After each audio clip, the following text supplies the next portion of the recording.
Et nous sommes dans sa présence, bien-aimés dans le Seigneur. Nous allons écouter ces cantiques pour l'adorer, pour entrer encore une fois dans la profondeur de sa présence. Alléluia.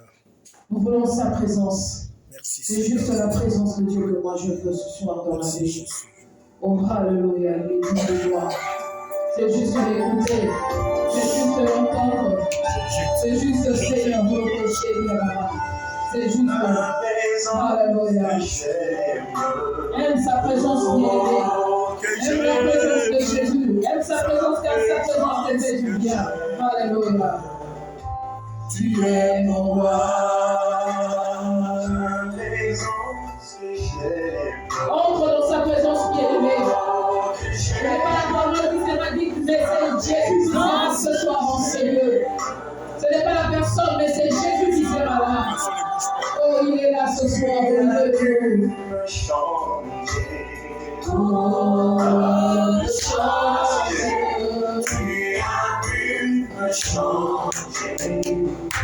tu es mon roi.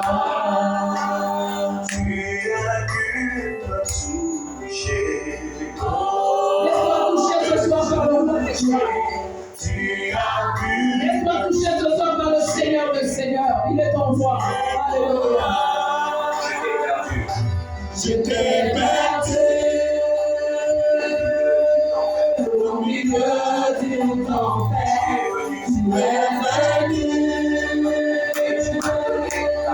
Tu m'as donné ta main. C'est qui c'est toi. Sur les eaux de moi. Entre ta présence bien-aimée, en la présence du roi de moi ce soir, approche-toi de son Saint-Oncle, approche-toi de son trône parce qu'il est là ce soir. Oh, tu m'as donné ta main, c'est qui cet homme? Qui domine sur les eaux, c'est Jésus le roi des rois. Oui, Seigneur, je t'aime. Oui, Jésus, je t'aime et t'aime de tout mon cœur. Je compte sous ta grâce, je compte pas sous les hommes, mais sous toi, Seigneur. Les hommes de ce monde me laisseront, mais toi, Jésus, tu me laisseras. Oh, que ta présence nous change ce soir. Tu nous changes dans ce qui est positif. Tu nous changes dans ce qui est bien. Tu nous changes dans la gloire de Dieu. Alléluia. Tu es mon roi. Essuie nos larmes ce soir. Essuie les larmes de ceux qui sont venus brisés, fatigués. Manifeste-toi par l'heure de ta parole ce soir, parce que ta parole est la vérité. Oh, alléluia. Nous t'adorons, Seigneur. Nous adorons ton Saint-Nom, Seigneur. Que ton onction de sang ce soir touche chacun de nous. Oui, Seigneur, nous sommes là ce soir pour toi. Nous sommes là ce soir pour toi, Jésus. Pour t'écouter, Seigneur, et pour entrer dans ta présence éternelle entre Dieu. Alléluia. Nous prions à Dieu vivant. Nous prions à Dieu puissant. Nous prions à Dieu fidèle. Jésus est fidèle, bien-aimé dans le Seigneur. Il a dit, je ne t'abandonnerai pas. Je ne te délaisserai pas. Je serai avec toi jusqu'à la fin des temps. Alléluia. Qui domine sur les eaux.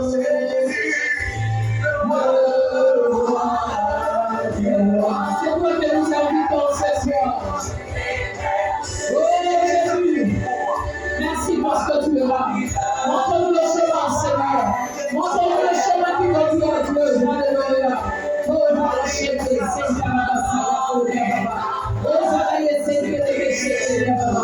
oh Seigneur, merci.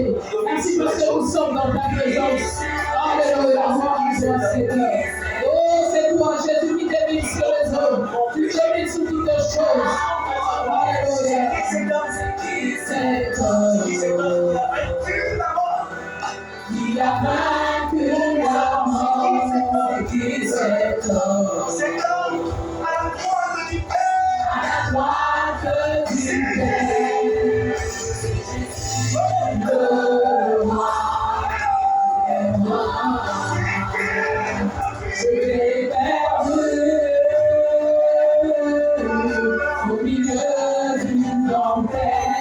Tu es venu, tu m'as donné ta main, c'est qui c'est toi. Immolé sur les eaux, c'est Jésus, le roi des rois. Merci Seigneur. Merci parce que tu es là. Merci parce que tu m'en fais du bien. Que ce temps, Seigneur, que nous allons passer à t'écouter, soit un temps de bénédiction, un temps où chacun de nous recevra une portion, une double portion de ta part, qui fera que c'est que nous étions venus en ces lieux, que nous ne sortions pas tels que nous sommes venus. Au nom puissant de Jésus, nous avons ainsi prié. Amen. Amen. Que le Seigneur soit glorifié. Nous pouvons reprendre nos places. Je vous salue dans le précieux nom de notre Seigneur Jésus. Que le nom du Seigneur soit glorifié. Bonsoir à tous. Bonsoir. Bien-aimés dans le Seigneur, vous êtes vainqueurs. Vous êtes plus que vainqueurs parce que sortir aujourd'hui, arriver en ces lieux, c'était un problème. Nous, on était coincés, on nous sortit depuis 14h40, je pense. Et on est arrivé 1 heure après ici, presque 1 heure. On était coincés, on ne pouvait pas monter la petite colline, là, c'était vraiment compliqué. Puis on a pu sortir, puis on a dit non, on ne va plus à l'église parce que c'est compliqué. On a fait le tour, puis on a dit non, on va seulement. On a refait le tour, puis les enfants me demandent pourquoi on a fait ce tour. Je dis non, on voulait partir, puis on a dit on ne part plus, puis maintenant on part. On a dit bon, on va seulement arriver. Mais gloire à Dieu parce que nous sommes arrivés, que le nom du Seigneur soit glorifié. Comme ce chant a dit, j'étais perdu au milieu d'une tempête, tu es venu, tu m'as donné ta main. Même dans les tempêtes de nos vies, le Seigneur ne nous abandonnera pas. Quand tu es en train de passer une tempête dans ta vie bien-aimée, ne lâche pas. Bats-toi, il faut se battre. Il ne faut pas baisser les bras. Quand il y a une tempête qui s'annonce, bats-toi jusqu'à ce que tu sortes vainqueur. Parce que la victoire est sûre, elle est certaine. Mais il ne faut pas lâcher et dire non, que la tempête m'amène, non, elle va t'amener aussi. Il faut te tenir ferme et marcher pour combattre cette tempête. Amen, amen. Amen. Nous bénissons le Seigneur pour notre année de récompense. Nous avons un thème que le Seigneur nous a donné cette année, c'est une année de récompense. Et nous savons que tout celui qui croit en Dieu, qui met sa foi en Dieu, cette année bien-aimée est une année bénie. est une année bénie, mais quand il y a bénédiction, il y a aussi combat. Mais ça veut dire que tu dois être sur tes genoux pour entrer dans cette grande bénédiction que le Seigneur a promis dans ta vie. Parce que lui, quand il a dit, il t'a béni, il t'a donné, il va te récompenser. De l'autre côté, il y a quelqu'un qui n'est pas content. Mais qu'il soit content ou pas, la bénédiction est sûre et elle est certaine parce qu'elle est acquise. C'est que qui sort de la bouche de Dieu ne revient pas à lui, qu'elle ait fait des faits dans nos vies pour que la gloire lui revienne à lui seul. Ce soir, nous allons parcourir le livre de Ruth. Je voulais parler de cette vaillante femme qui est Ruth, de ce qu'elle était, de ce qu'elle est devenue. Nous allons lire, bien aimé, nous allons beaucoup lire. Parce qu'il y a de ces histoires dans la Bible, c'est juste lire et ça dit tout. C'est juste lire. Tu n'as même pas besoin de beaucoup expliquer, mais lire. Parce que la parole elle-même en soi, elle nous enseigne. Avant même que la personne qui s'était enseignée puisse s'ajouter. Le livre de Ruth elle-même parle d'elle. Ce livre parle lui-même parle de lui-même. Amen, amen. Nous allons commencer par le livre de Ruth, le chapitre 1. Nous prendrons le verset, on peut commencer 8e verset au 20e verset. Ruth 8, verset 8 à 20. Moi-même, je lirai au nom du Seigneur. Amen. Naomi dit alors à ses deux belles filles, allez retourner chacune à la maison de sa mère, que l'Éternel use de bonté envers vous, comme l'avait fait envers ceux qui sont morts et envers moi. Que l'Éternel vous fasse trouver à chacun du repos dans la maison d'un mari. Et elle les baisa.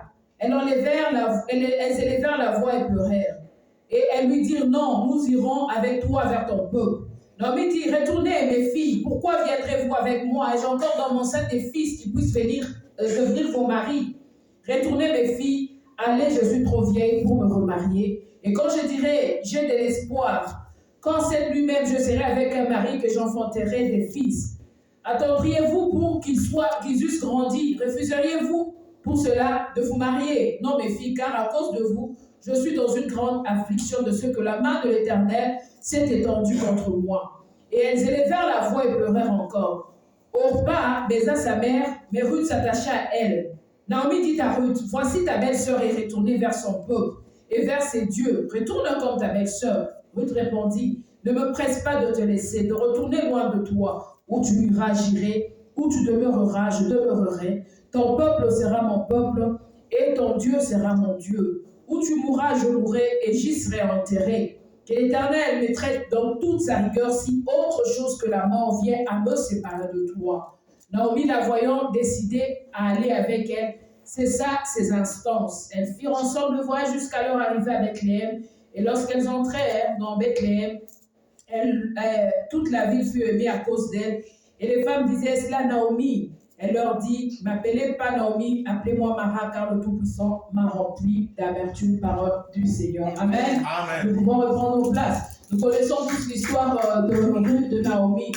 Bien aimé, je voulais commencer par vous présenter cette femme qui est Ruth. C'était une Moabite. Les Moabites, bien aimés, venaient d'une... C'était les enfants issus... C'était comment on dit ça? Une descendance maudite. Parce qu'ils étaient issus de Lot et de ses filles. Donc c'était une descendance vraiment maudite. Et vous voyez l'origine de Ruth. Ça veut dire que de par sa descendance, de par d'où elle vient, c'était quelqu'un qui ne pouvait pas être agréable à Dieu.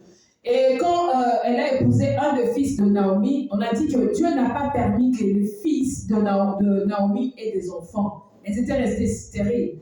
Le mari de Naomi est mort, ses deux fils sont morts, et ils sont restés juste avec leur belle-mère. Et quand on présente Ruth, on présente Orpa, ce sont deux femmes qui étaient deux belles-filles d'une femme. Mais le cœur de l'une et de l'autre était différent. Différent plutôt. Quand nous venons dans le Seigneur, nous sommes tous enfants de Dieu, mais nos cœurs, par rapport à l'approche que nous avons de Dieu, diffèrent. C'est pourquoi même la bénédiction diffère. C'est pourquoi même la faveur diffère, parce que nous venons tous, mais ce qui est dedans, seul Dieu sait. Quand Naomi a dit, ok, on va rentrer avec elle, moi je veux partir, mais vous restez. On nous dit que toutes les deux ont commencé à pleurer. Seigneur, on ne veut pas partir. Nous sommes ici, nous pleurons Jésus, mais au fond de nous, seul Dieu sait ce qu'il y a au-dedans de nous. Parce que Ruth, autant que Ruth pleurait, autant que Orpa pleurait. Mais quand Naomi a insisté, l'intérêt pour Orpa pensait que c'est vrai, il y a un intérêt, elle pourra donner notre mari, comme elle m'a donné le premier. Je pourrais aller avec elle, on ne sait pas dans sa coutume, peut-être elle pourra me donner un mari.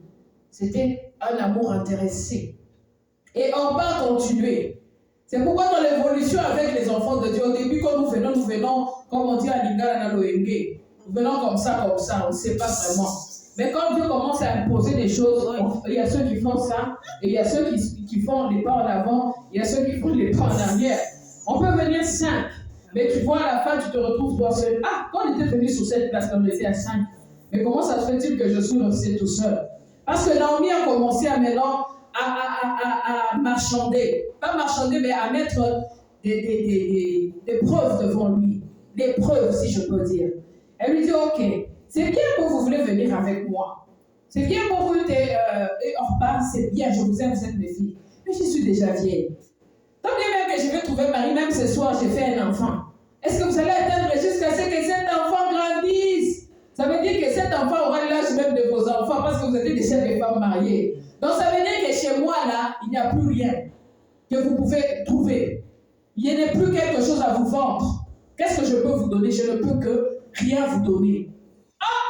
On peut calculer la dimension, encore belle, je suis encore jeune. Je peux encore faire ma vie. Pourquoi est-ce que je veux couper ma vie au milieu comme ça et aller avec cette veuve? Du moment qu'elle ne peut même rien me donner. Bien aimé, dans la vie chrétienne, quand tu viens au Seigneur, viens avec ton cœur ouvert. Parce que dans le Seigneur, bien aimé, quand tu viens au Seigneur, le chemin est rocailleux. Le chemin est tortueux, mais au fond, là, au bout, là, il y a toujours une récompense. Alléluia. Il y a toujours une victoire, il y a toujours quelque chose. Le chemin peut te sembler rocailleux.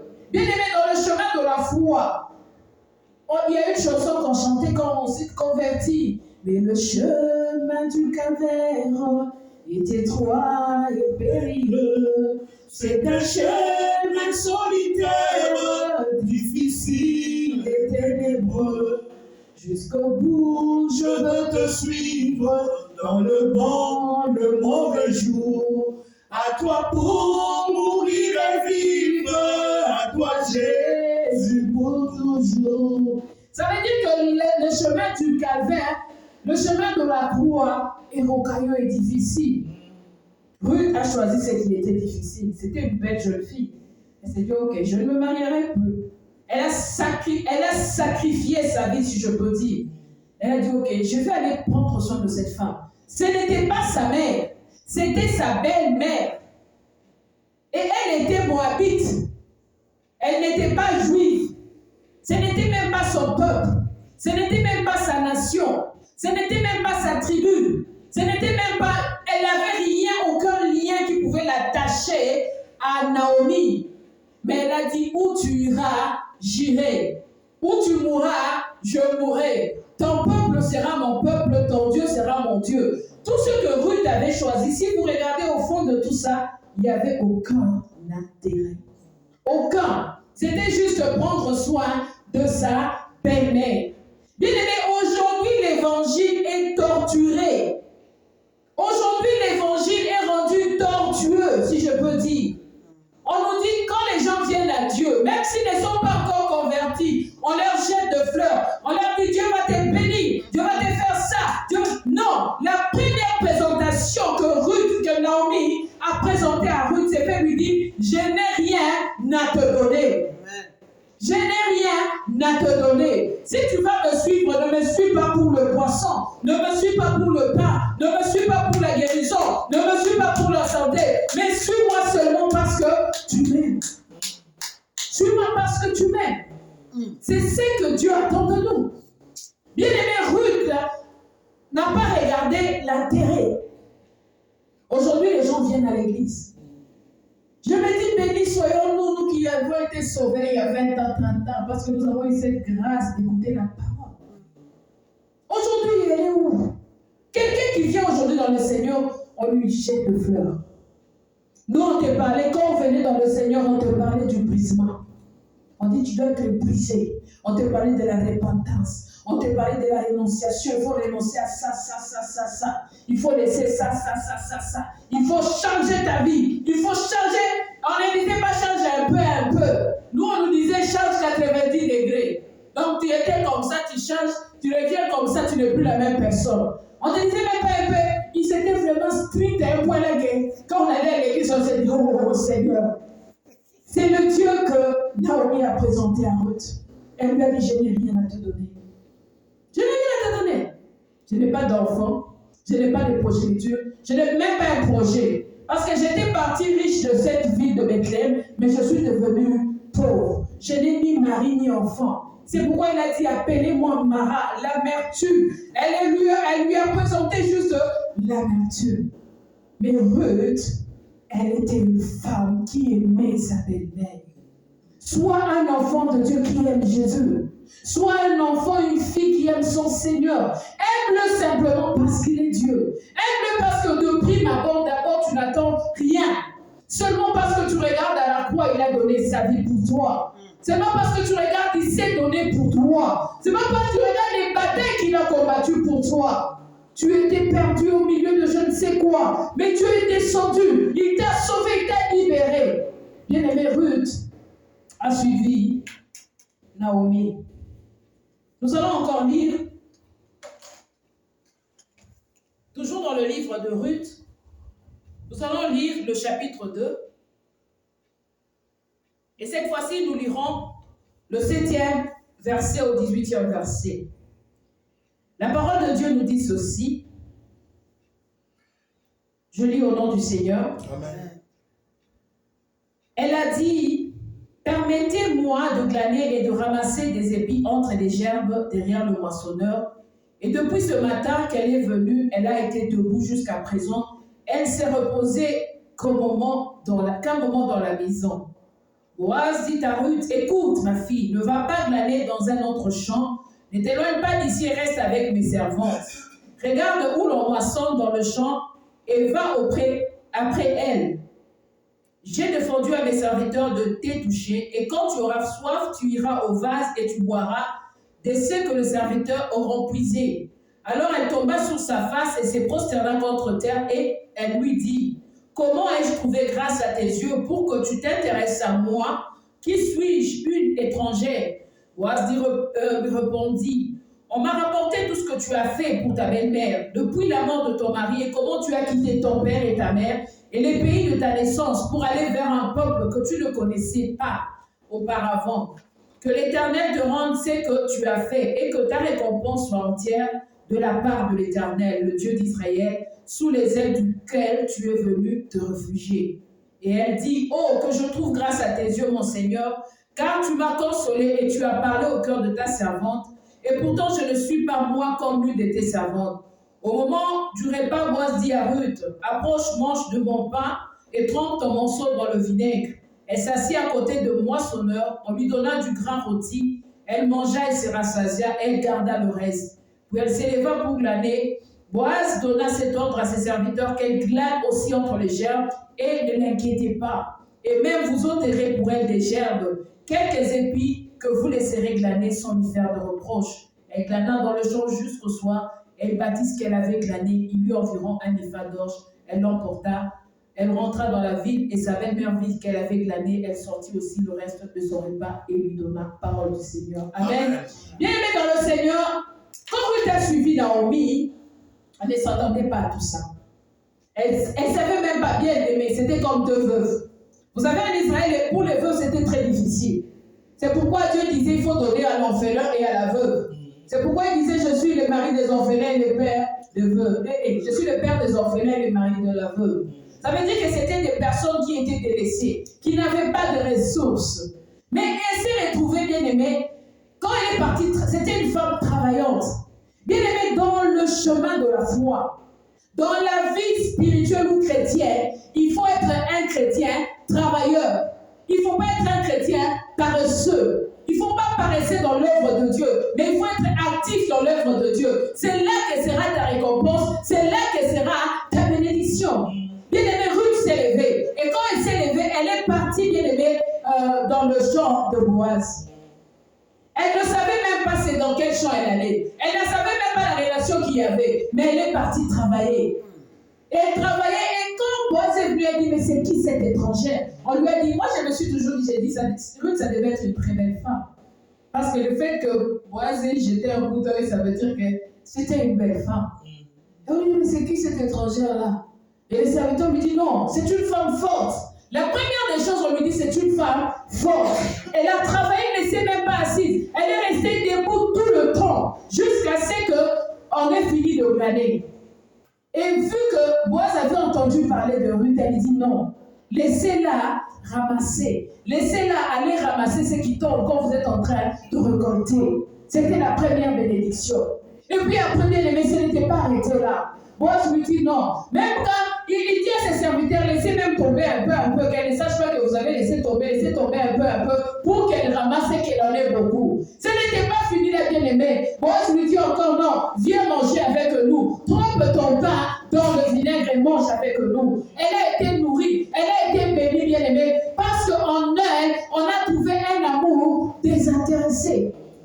La bénédiction qui est tombée, Boaz a dit à Ruth, j'ai entendu parler de toi. J'ai entendu que tu prends soin de ta belle-mère. Ça veut dire que prendre soin de ta belle-mère, d'abord, ce n'était pas son devoir.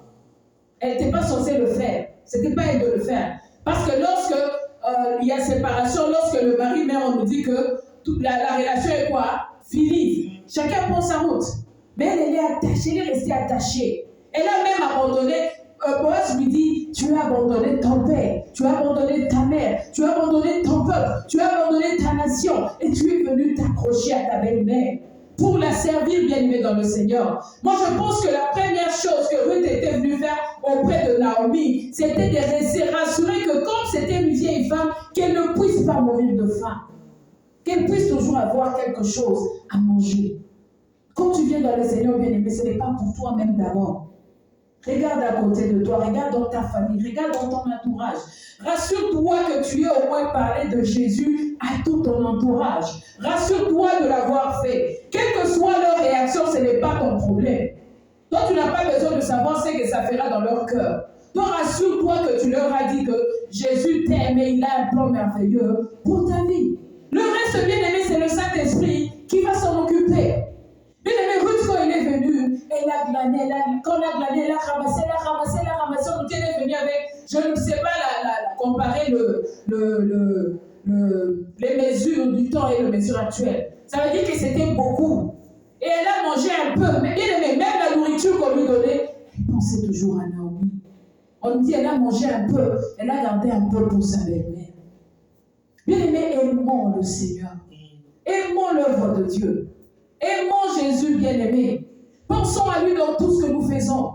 Pensons à lui dans les détails de notre vie. Dans ton salaire, pense à Jésus. Quand tu manges, pense à Jésus. Quand tu vas te laver, pense à Jésus.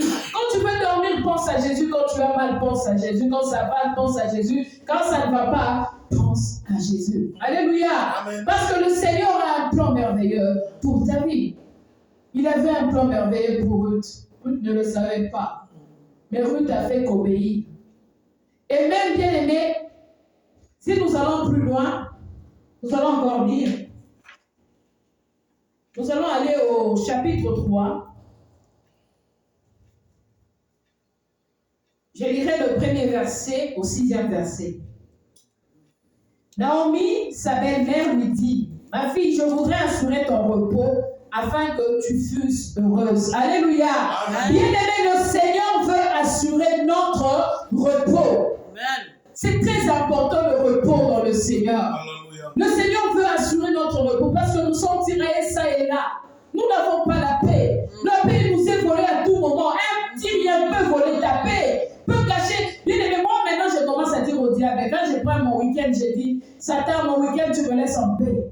Je veux jouir de mon week-end. Parce que des fois, tu te trouves emballé dans des choses, là, des soucis, des aiguilles, et tu vois ton week-end passer comme ça, déjà tu retournes au travail, tu n'as pas joui de ton week-end.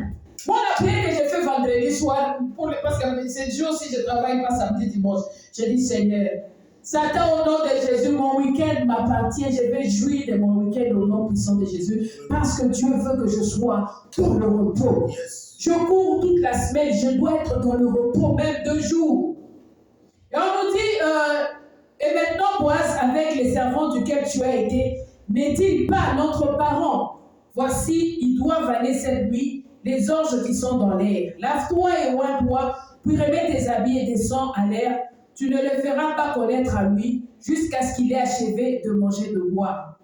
On peut aller directement au verset 6. Elle descendit à l'air et fit tout ce qu'avait ordonné sa belle-mère. L'obéissance. Je voulais marquer quelque chose sur le repos et l'obéissance. Bien aimé, tu dois obéir à tout ce que Dieu te dit de faire. Toi, obéis seulement. Naomi a dit à Ruth, c'est vrai, ça doit être un de nos parents. Mais Naomi qui était plus âgée, Naomi qui avait plus d'expérience, Naomi qui avait passé plus de temps, qui connaissait sa culture, qui connaissait son peuple, qui connaissait bien aimé tout ce qui devait se faire dans la culture juive. Il dit à Ruth, toi va là-bas, ne te fais pas connaître. Il lui donne des stratégies. Actuellement, les jeunes gens qui se convertissent, bien aimé, pensent que les gens qui se sont convertis dans les années 1900 sont bêtes, qu'ils ne connaissent rien et qu'ils connaissent tout. Erreur, bien aimé dans le Seigneur. Bien aimé, Naomi a obéi à ce que Ruth a obéi à ce que Naomi lui avait dit. C'était une grande stratégie. Moi, je dis c'est une stratégie qui pouvait même faire tomber des rois ici. Elle lui dit, ma belle, oins-toi, arrange-toi, mais ne te fais pas montrer. Cache-toi, qu'on ne sache pas. Parce que Boaz avait déjà remarqué Ruth. Le fait qu'elle ait dit aux gens, donnez-lui à manger, faites ceci pour lui, faites ceci, il avait déjà remarqué. Mais ce jour-là, Naomi lui dit, cache-toi. Cache-toi, bien-aimé. Et elle a obéi à la lettre à ce que Naomi lui avait dit. Aujourd'hui, toujours des jeunes gens, des jeunes prophètes, aujourd'hui, parce qu'actuellement nous sommes dans la période des prophètes, qui n'obéissent même plus aux anciens. Les anciens connaissent rien. Non, ils connaissent rien, c'est la vieille école. Ils connaissent rien, c'est la vieille école. Or, avant d'arriver à la nouvelle école, on commence à la vieille école. Yes. Il y a des bases qui sont là que tu ne connais pas. Il y a des choses qui sont là que tu ne connais pas. Que le Seigneur veut que tu connaisses de la bouche de ceux qui sont venus avant toi. Parce que si Ruth n'avait pas compris que Naomi, Ruth pouvait se dire, c'est une vieille femme, elle ne connaît rien. je vais aller avec ma stratégie, je vais séduire Boaz, puis je vais devenir son épouse. Peut-être ça n'aurait pas pu marcher.